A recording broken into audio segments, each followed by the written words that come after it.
Praise lord, హల్లెలూయా. దేవునామానికి స్తోత్రాలు. మీ అందరికీ నా వందనాలు తెలియజేస్తున్నాను. ఈ దినం కొరకు దేవుడు సిద్ధపరిచినటువంటి మాటలు.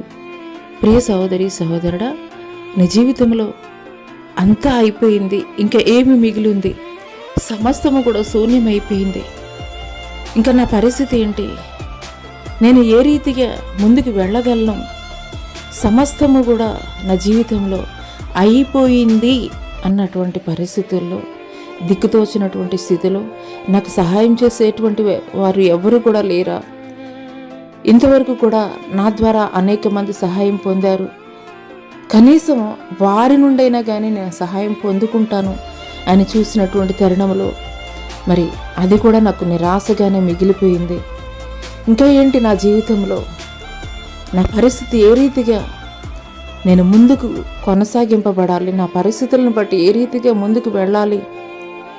శూన్యమైపోయింది అన్నటువంటి స్థితిలో, ఒక నిరాశ జనకమైనటువంటి స్థితిలో నీ హృదయం ఉన్నట్లయితే గనక ఈ యొక్క ఉదయకాల సమయంలో పరిశుద్ధాత్మ దేవుడు నీతో మాట్లాడుతున్నారు. క్రొత్త నిబంధన గ్రంథంలో యేసుక్రీస్తు ప్రభుల వారు చేసినటువంటి మొట్టమొదటి అద్భుతమైనటువంటి కార్యము, సూచక కార్యము, అద్భుతమైనటువంటి కార్యము ఏమిటి అని అంటే కనుక కానా పెండ్లి విందులో జరిగించినటువంటి కార్యం. ఆ పెండ్లి విందులో పెండ్లికి వచ్చినటువంటి బంధువులందరికీ కూడాను ద్రాక్షారసము అయిపోయింది. ఇంకా ఇవ్వవలసినటువంటి వారు అనేకులు ఉన్నారు. కానీ అటువంటి సమయంలో మరి శిష్యులైతే గనక తల్లి అయినటువంటి మరియ యొద్దకు వచ్చి అడిగినప్పుడు, మరియ అయితే గనక యేసుని మరి అయా మరి పెండ్లి విందులో ద్రాక్షారసం అయిపోయిందని చెప్పింది.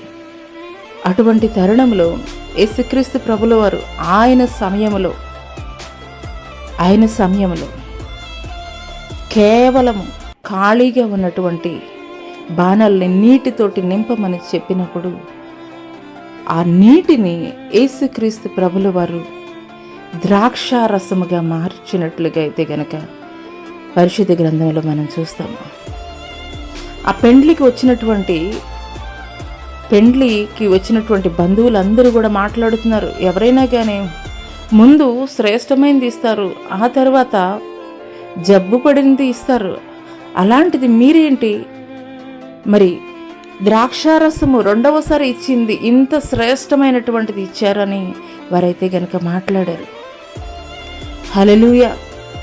అదే రీతిగా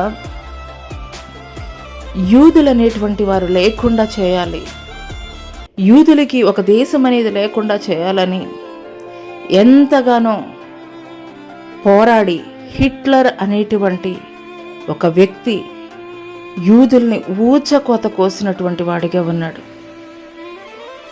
ఇజ్రాయేలు ప్రాంతాన్ని ఆక్రమించుకుని యూదులందరూ కూడాను ప్రపంచం నలుమూలలకి పారిపోయినటువంటి వారిగా ఉన్నారు. కానీ దేవుని ప్రణాళికని, దేవుని యొక్క ఉద్దేశాలను ఎవ్వరు కూడా మార్చలేరు. దేవుని ప్రజలైనటువంటి ఆ యొక్క ఇజ్రాయేలు దేశాన్ని మరలా పునరుద్ధరించుకున్నారు. ఇప్పుడు దేశానికే మాత్రమే కాదు, ప్రపంచానికే తలమానికంగా ఆ యొక్క ఇజ్రాయేలు దేశాన్ని మనం చూస్తున్నాము. హల్లెలూయా.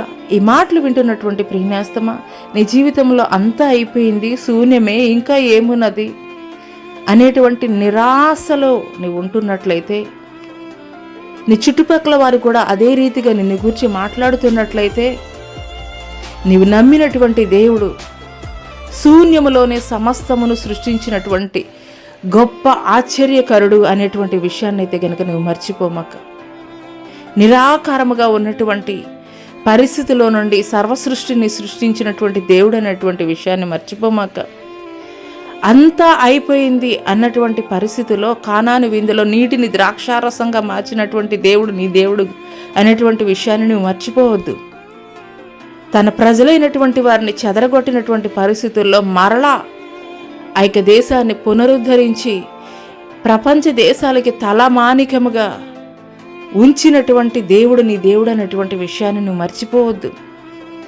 ఇన్ని గొప్ప కార్యాలు చేసినటువంటి దేవుడు నీ జీవితంలో నీ పరిస్థితులను మార్చడం ఆయనకేమైనా అసాధ్యమని అనుకుంటున్నావా?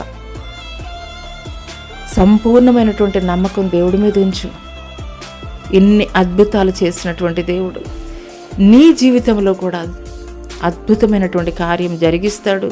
నీ పరిస్థితులను కూడా ఖచ్చితంగా దేవుడు మార్చి, ఏ జనుల ముందైతే నువ్వు నిందింపబడ్డావో, అవమానింపబడ్డావో, అవహేళన చేయబడ్డావో, అదే జనుల మధ్య దేవుడు నిన్ను ఘనముగా నిలబెట్టబోతున్నాడు. అటి కృప దేవుడు నీకు దయచేయనుగాక. ఆమేన్.